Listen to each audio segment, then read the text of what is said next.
All right. So let's pull the Band-Aid off. The Yes. Flash review. Now, eagle-eyed viewers might go, DB, you sexy hypocrite. Many months ago, you said your wallet was closed to this movie because Ezra Miller was in it. How could you possibly go see it? Well, my dad is a big time geek. I would say that he is a bigger fan of the DC than the Marvel universe. And for Mm. Father's Day, I said, "Hey, let me take you to the movies."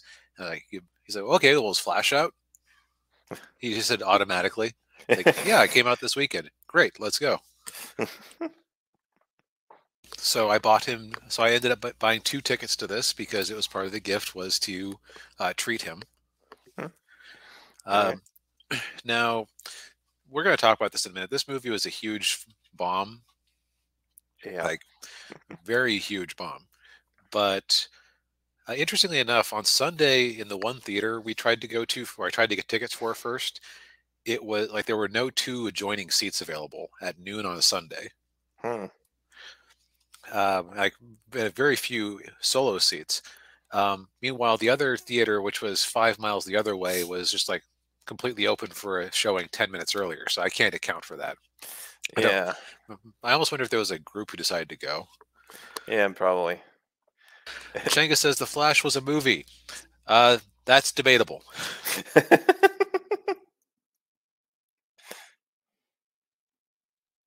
All right, so let's kind of look at this from a few angles. First Okay. off, the overall summary of the movie is very similar to what we've been commenting on being leaked over the last year and a half or so. Mm. There really weren't a lot of outright surprises. We knew that Michael Keaton was going to be Batman in it. We knew that there were two Ezra Millers, three technically. Mm. We knew that it was like a rough retelling of Flashpoint of some sort, Mm. and that we knew that at one point they were considering recasting Ezra, but decided against it. So, as far as things that really surprised me, not very many. Yeah. So let's. I think that since this is going to function as our overall review on it, let's go ahead and do the non-spoiler section, then the spoiler section. Okay. Non-spoiler wise, this is a very rough-looking movie. Mm. Everybody online has been posting their clips from the movie of, oh, there he is putting a baby in a microwave, and the baby looks like one of the babies from Ally McBeal Oh. many decades ago. Yeah. Um, so the special effects do this movie no favors. Mm. That being said, and this is weird.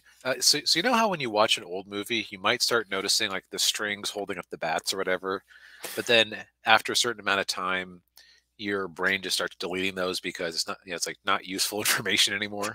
Yeah. Yeah. About the half hour mark, after like when he was doing his time travel, it looked bad, like no Uh. texture, bad. Oof. Where was the VFX budget? Giving us two Ezra Millers. That's where the VFX budget was. Oh, jeez. Uh, so, Yeah. but about after like when they did this time travel, they did this thing where there was like a bubble around the Flash, and then whatever moment he was traveling through would be like there were like statues almost representing it, or like no textured models of the scene that are playing out around him. Oh, jeez. Now the director did say that was kind of on purpose, but I don't know that I entirely believe that. What I suspect is that they were told at some point, pencils down, we're not putting another dollar into this turkey. Yeah. After a certain point, I became blind to the bad effects, and there were a couple of scenes I thought looked all right until I saw people posting the clips online. I said, "Oh, that's right. I was just Stockholm syndrome into thinking that these effects were acceptable at this point." Um, Now, as far as Let's hear what else is a non-spoiler. Surprisingly, so I think we haven't made it no secret that neither of us cared for Ezra's take on Barry Allen in either of the versions of Justice League. Correct. Yes. I would say that it's weird if you have that version of Barry in the actual context of the DCEU as a member of the Justice League. He goes from mildly to wildly insufferable. Ugh. But those scenes are only like the first 15 minutes, 15, 20 minutes of the movie as they set up the situation and the very end. Okay. In the middle, he is apparently the way to make Ezra Miller bearable as the Flash is to have a time displaced version of his younger self who is even more infuriating.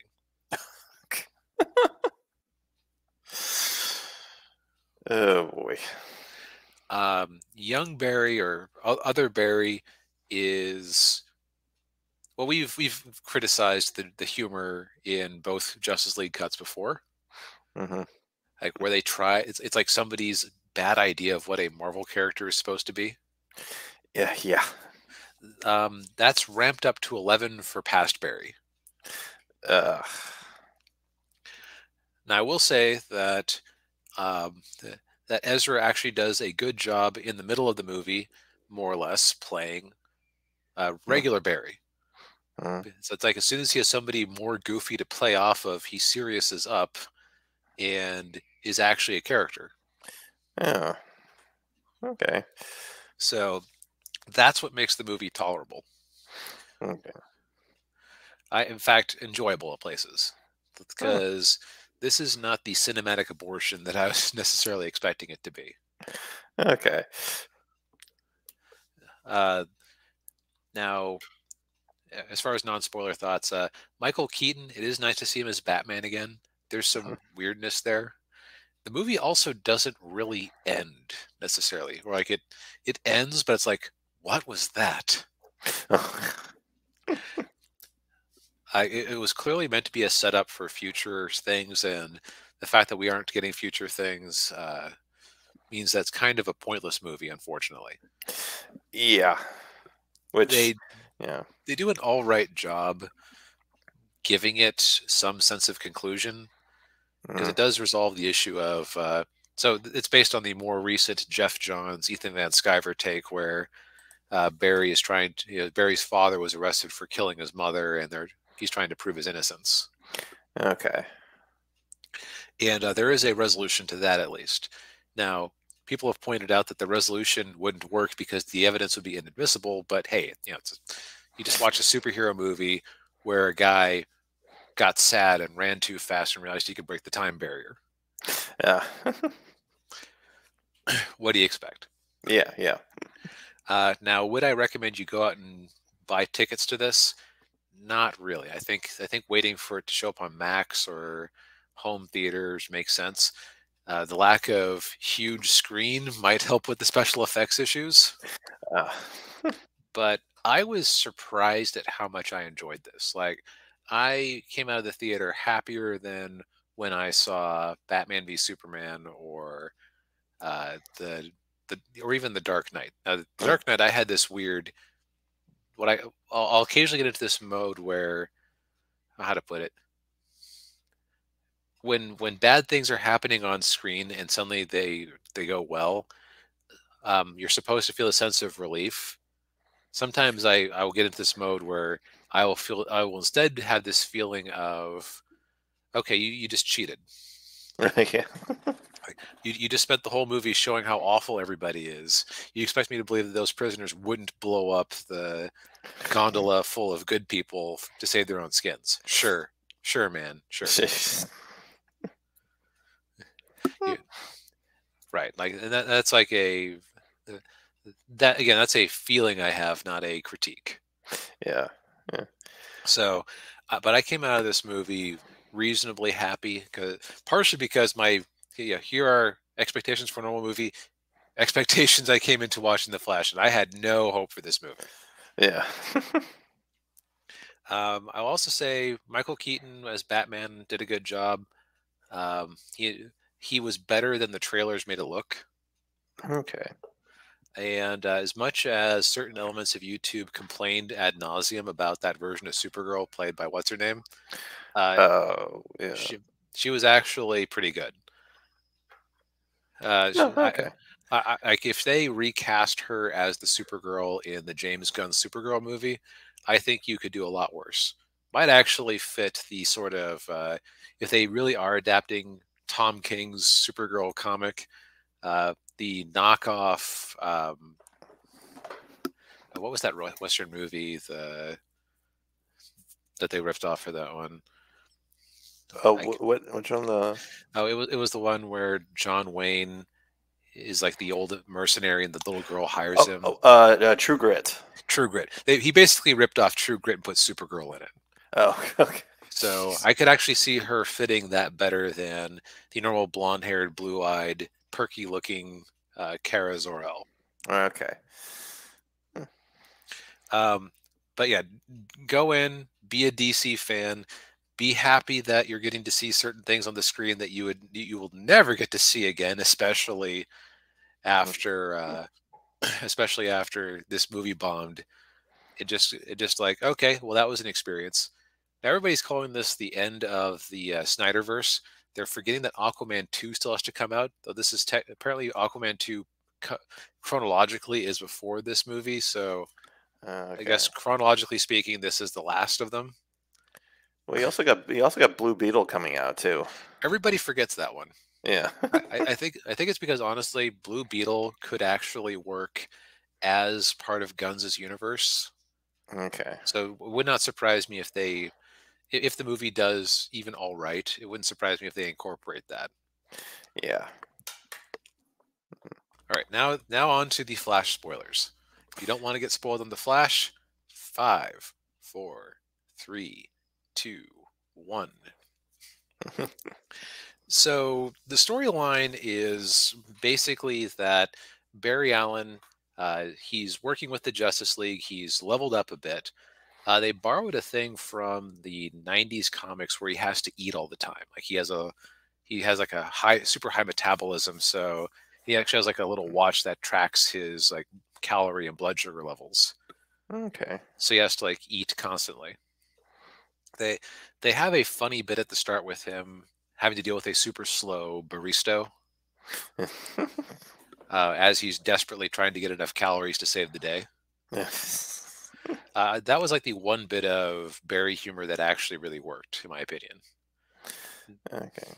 You also It also kind of makes you sad that like what they did to the Snyderverse, because once you kind of I found myself actually appreciating the opening set piece because it felt very much like a comic book situation. The babies in the microwave, well, it's because a bunch of babies fell out of a building. Like it was like the building was collapsing and it was like a baby ward or infant ward, Uh, and the building tipped over. And as a and Chang says, yeah, they kind of dropped the yeah, calorie thing they after a did while. kind of completely forget about that, didn't they? Uh, so, but yeah, so he has to save these babies at high speed. Now, amusingly, they did make a reference to the classic Flash story, "Nobody Dies," because at one point he does say "Nobody dies."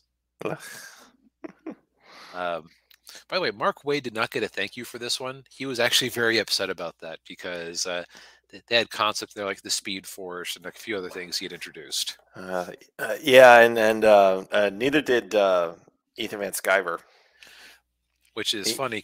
Now, did Jeff Johns get a thank you? I don't know if he got one or not. If the Okay, Ethan Van Sciver, I kind of understand. He's just an artist. And you see the air quotes. Yeah. If they left Jeff Johns out, screw you guys. They completely did this whole premise is based on Flash Rebirth. Yeah. Um, so you find out what Barry's deal is, and I had never realized that this version of Barry Allen was supposed to be Hispanic because his mom. Uh, if I found out that his mom had been a telenovela actress at some point in her career, it would not surprise me. Um, But the whole premise here is that Barry's dad was accused of killing his mom, and Barry was always convinced of his dad's innocence, and he decides to go back in time and make like a little tiny change that basically keeps his dad in the house because he figures, well, his dad had gone to the store because his mom had forgotten a can of tomatoes for her sauce, so he came back and she'd been stabbed. But it was probably a home invader who uh, would have been dissuaded by the presence of a man like his father. So he just goes back in time, uses his speed force to throw a can of tomatoes in the cart. New future. Yeah. And what I would say is, so let's get into the two berries, shall we? Okay. Because he shows back up in the future, and his parents think, "Son, you look so old. What happened to you?" Well, he's like 5 years older than the self where you showed up. Okay. That's how you differentiate them. They have different hairstyles, and the one berry is just ungodly annoying. It's like if you ever thought, oh, maybe this Ezra Miller version of Barry Allen is an irritating little wimp because he grew up without his parents and had trauma. No, it's just in his DNA. Yeah. If anything, having some life beaten into him made him less annoying. Yeah. So Barry had now one of the more interesting things they did was they had I'm gonna call them Barry Prime and Barry Past just to try to keep it from being confusing.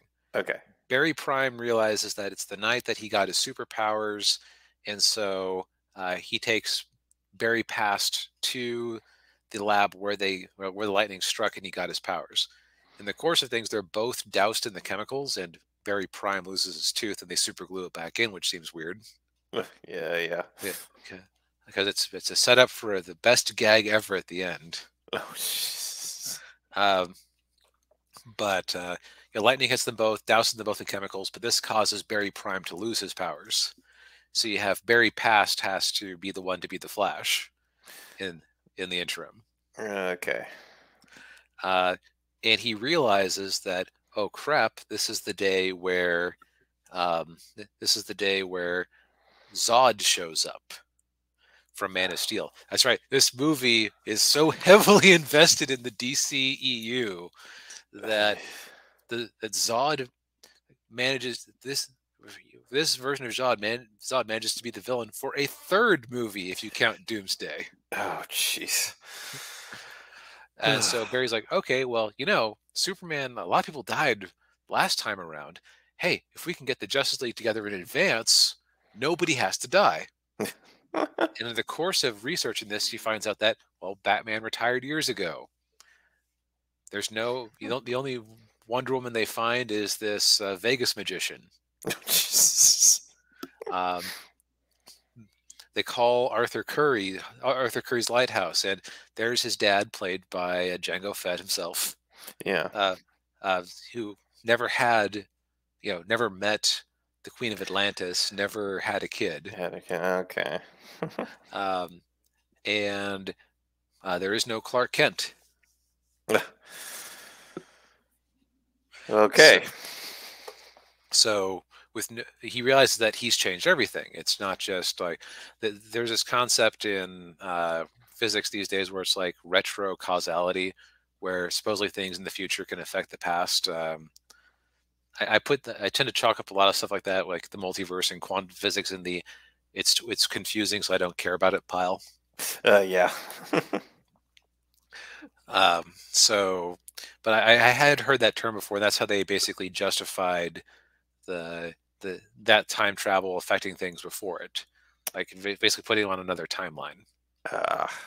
So they go to Gotham, meet Michael Keaton, and they realize that a meteor had. Okay, so Holy Ninja asked the question I kind of just answered. How is saving Barry's mom affecting Wonder Woman and Aquaman? They did the same thing in the original Flashpoint. It's basically like it's less about a cause and effect relationship and more that changing a key node in history put the whole world on a different track. Yeah. Like the future affecting the past in a weird way. Ah. Yeah. So they go and like, okay, we need to get the big guns. Let's go find Batman. He's our strategist. They're very confused to find this old hippie in hiding in his kitchen, and he comes out and just proceeds to. It's very satisfying watching him beat up Ezra. They find out what's going on. They have a weird thing where now I had heard people say, "Oh, they complained that Batman saved the day because of gun control." I was listening for that. I didn't hear the words "we got rid of guns." I just heard Gotham is now the safest place on the planet. Um, Oh. where it's like, yeah, he basically Batman won. Good job. Yeah. And they then team up to go uh, save what they think is Superman. Turns out to be Supergirl instead. Uh, it seems that Zod already got baby Kal-El at some point, but he didn't have the Matrix in him or whatever the thing was in Superman Oh, or in Man yeah. of Steel. So he Yeah, yeah. now originally apparently he was killed on camera. I've heard of clips. I've heard of people talk about. I've heard people talk about cuts where that was done on camera. So I'm glad they just had it mentioned off camera. Yeah. So Kara is the one who has the thing that will rebuild the Kryptonians inside of her. Okay. Um, and they end up doing a thing where Barry risks his life to get struck by lightning and the right mix of chemicals again. Oh, Um, yeah. Supergirl helps out, and they go to save the day.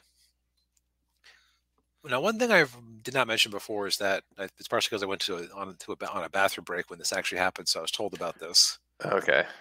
Is that early on when Barry was traveling through time, there was some sort of monstrous thing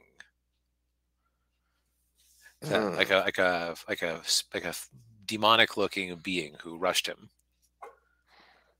Hmm. So uh, you cut to so back to my chronological take here. You cut back to the present, and it's Zod's invasion day. Batman, Supergirl, and the two Flashes show up. Now, one of the only humorous bits in the movie that really worked uh, was past Barry made himself a costume by spray painting an old Batman costume, and cutting off the horns so it looked kind of like the head wings. And at one point, he looks to the side to look at Prime Barry, and of course, those old Batman masks couldn't actually turn. Yeah. Uh, his head moves around in there. But that was a good bit. Yeah. So they proceed to go out there to fight the Kryptonians. And it turns out that two Flashes, a Batman, and a Supergirl who only just got her powers yesterday were not able to beat a group of Kryptonians who had much more time to acclimate to Earth and getting their superpowers. Ah. So they lose. Mhm. But so the two Barrys go back in time. It's like, okay, we can try it again. Okay, they do it again. They do it again. They do it again, and they do it again. Ah. And past Barry keeps getting stuff stuck inside of him. Like he gets a blade stuck in his arm at one point. But since he has they have the Flash have healing powers in this, so Yeah. he survives.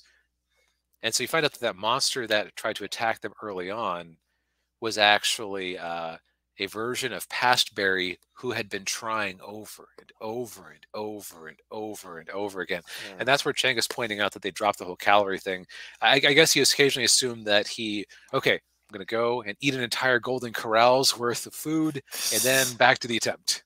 Yeah. Because he's like an old man covered in Kryptonian debris from all of his different attempts that have mutated him and scarred him horribly. Oof. So that's the Reverse Flash, basically. Mm. But they never call him that. Yeah. And so Prime Barry concludes that we have to let if this is the linchpin of everything, we have to let Mom die. Yeah. Yeah. So and by the way, I will say that Michael Keaton Batman went out. He went out pretty well, I would say, considering he was having to fight the big bulky Kryptonian bruiser without really knowing what he could do. Uh, It's like he still died, but it was a reasonably satisfying send off. okay. So then, so Barry goes back, has an actually touching moment with his mom as he says goodbye to her in sort of a cryptic way. Hmm. She just thinks that he's some sad man who showed up at the grocery store, Uh, and he goes back in time. The world is reset, but he made one little change. So early on in the movie, Bruce, played by Ben Affleck, mhm, had run some security footage of his dad through an AI upscaler thing, mhm. and it turned out that you couldn't actually see who it was Uh, because he was looking down. okay. So Barry made one little change, which was he moved the tomatoes to a higher shelf to force his dad to look up when he reached for them. Uh, This is considered exonerating evidence because it proves his alibi that he's maintained all these years. okay. Now the thing is, of course, that type of AI image upscaling would not be admissible in court because the whole idea was that I think it's because of Barry's electrical fuckery from being around had distorted the camera originally. Uh, Like, actually, this is where a time travel story gets confusing if you don't actually establish your rules. Was there always a version of Barry running around whose ambient electricity caused the camera to flicker at that inopportune moment? Who uh, knows? They don't even say who actually killed his mom uh, when you get down to it. Like, you feel like there might be a cut thing there. His dad is free, everything is good, and Batman calls up and he says, "Yo, hey, congratulations. I'll be there in a minute." And out of the car steps George Clooney oh, jeez. because they've changed history. And Ugh.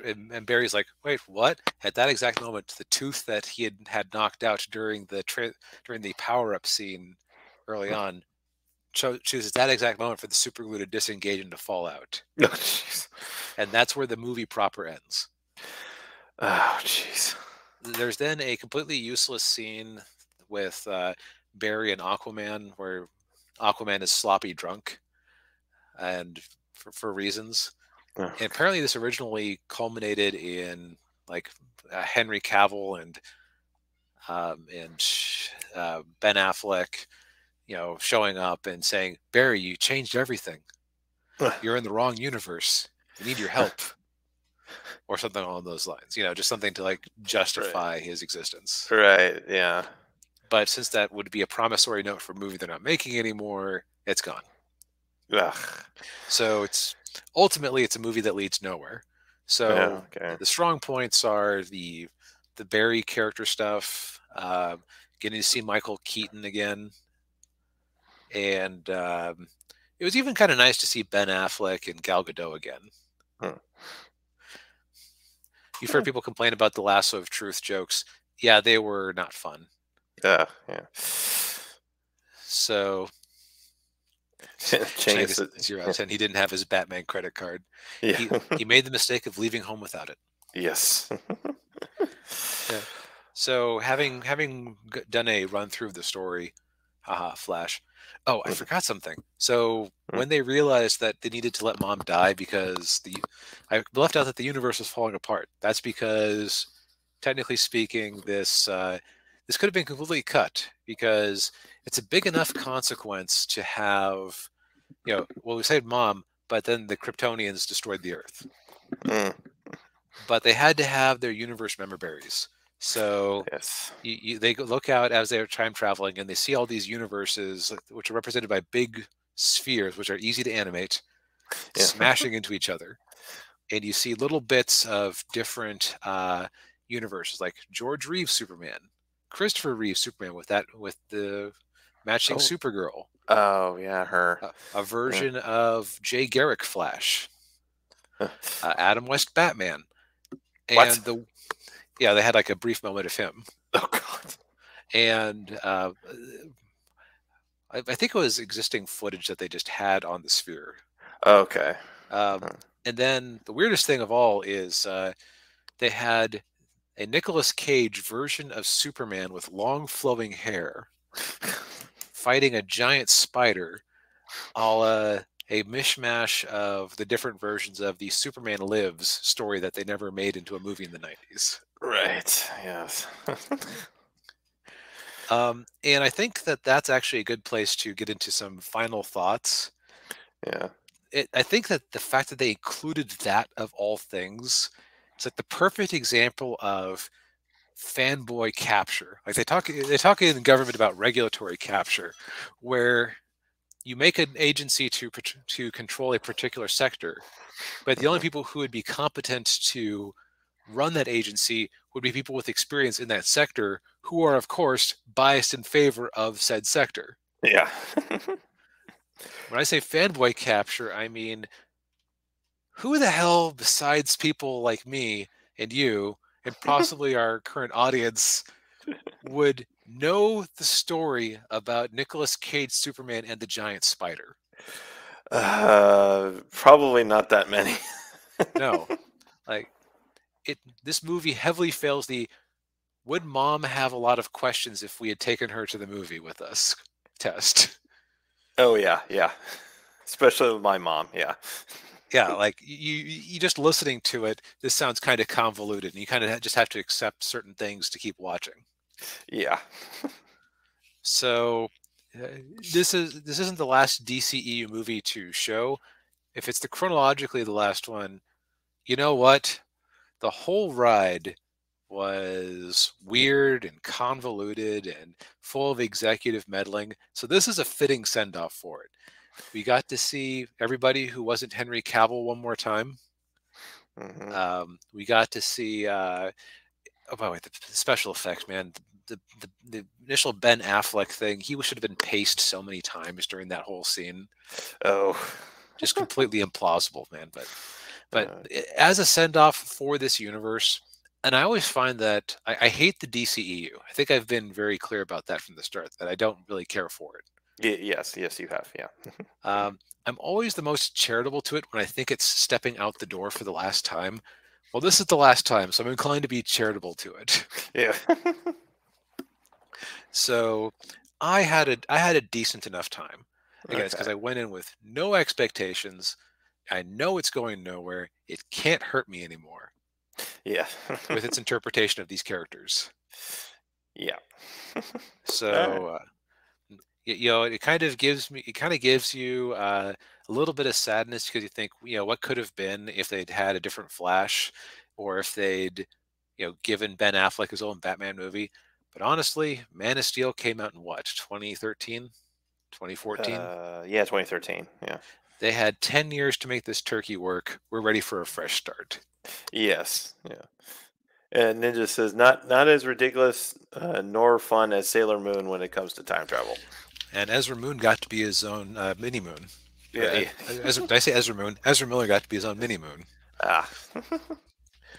All right. All right. So that took a bit longer than anticipated, but That's all right. I think it gave some nice